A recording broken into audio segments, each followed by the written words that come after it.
Hi, Winter Park Construction. In this video, what we're going to go through is demoing the change order process.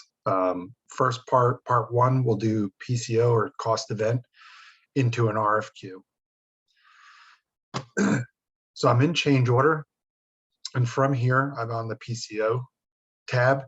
I could create a potential change order right from here.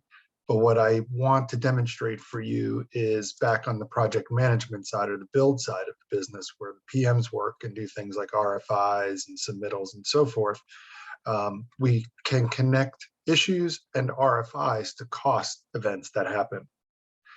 And so if I go into RFIs, I have an RFI created, and it's a painting clash with spec M50, which is already attached. And me as the PM, if I know there's going to be a cost impact, I can simply click on the PCO link.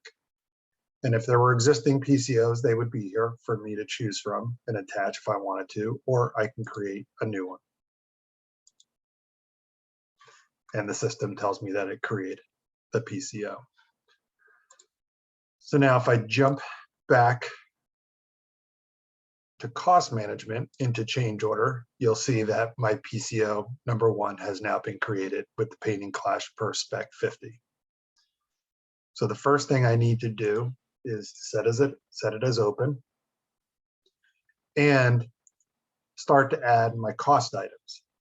In this example, we're only going to do one cost item, but theoretically there could be many cost items under a change event or a PCO attached to multiple suppliers, in which case we would need to potentially go out for RFQs to multiple suppliers to update our pricing. But in this case, we'll create the first cost event. We'll link it to our painting budget, which automatically links it to our contract, which is with paint experts. And as I move over here, the next thing I want to do is put a rough order of magnitude to this cost item. In this case, I'm thinking it's going to be $1,000 to address the painting change order. Again, I have my flyout windows, in which case I can add documentation to support it and so forth.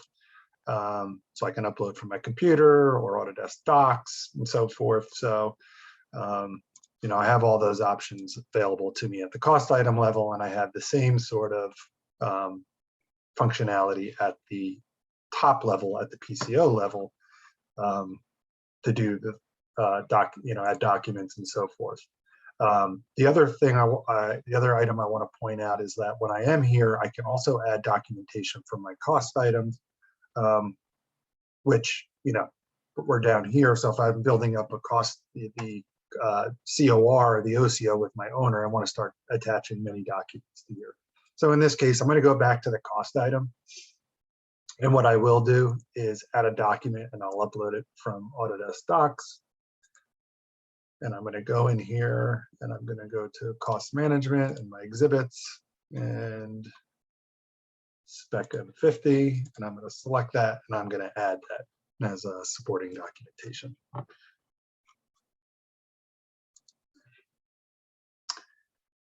And then again, if I go back in here, when I'm building, I can add from cost item, and it'll bring that forward as well. So as I'm putting my package together for my owner approval, then I'm starting to attach all these documents.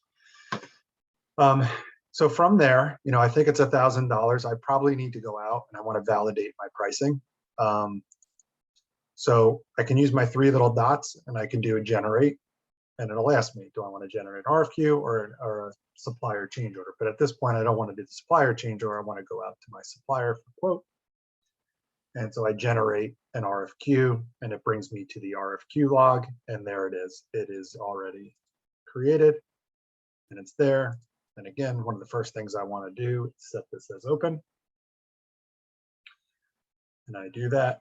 And then what I can do from here is request quotation from my supplier or set it as pricing. But in this case, again, I'll show you the flyout window. I can add a description, have them let the scope of work that might be there.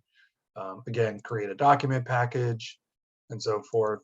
I can add again, I can add that spec. You saw that I had a couple, I can add from the PCO or the cost item, or again, bring it forward. And again, we talked a little bit about templates, but I can also generate a template. Again, if you have templates, which I know you do in-house, you can bring these templates in, again, back in settings, under the templates, under the various areas, and then they just need to be updated with our variables. When we do get, again, when we get to a supplier change order, we will pull in one of your supplier change order template and show you how that functionality works. But again, if I wanted to generate that template, I can generate that.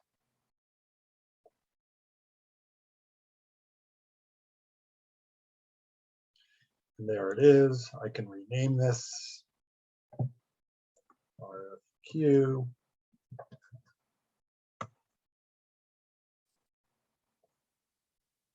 RFQ painting, and leave it at that. And if I was to open that, just to see what it looks like, here's the Autodesk template that we give you. But again, what you would do on your own templates is in the settings area, start borrowing the variables that pull this information in, the PCO number in, and so forth. So that's as simple as it gets with updating the templates. So let's go back to cost the change order and our RFQ, and let's send it to the painting company for a quote. And we're going to say request quotation. And what this will do is it'll bring up an email form. So it's going to send it to Peter Paint. Please review the request and associated information and provide the information by the required date. There's a document that's attached and so forth, and I would send this. And Peter Paint would get an email, and he would come into the system if he is being a collaborative partner in Build, and he can update the pricing himself within Build and the cost management. Again, that's all permission based, so they would only see company only information. But for the argument, for the purposes of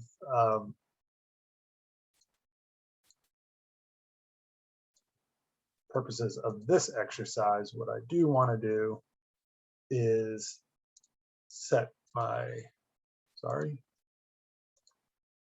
proposed price at, say, $950 and simulate that Peter has now come back to me with his pricing at $950, and I'm going to accept his pricing. Peter, accepted as delivered. And I will accept his quote.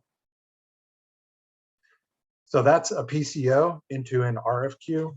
If there's any questions regarding the creation of the PCO or the links back to project management or the PCO to an RFQ and the distribution to your suppliers, happy to answer any questions you have.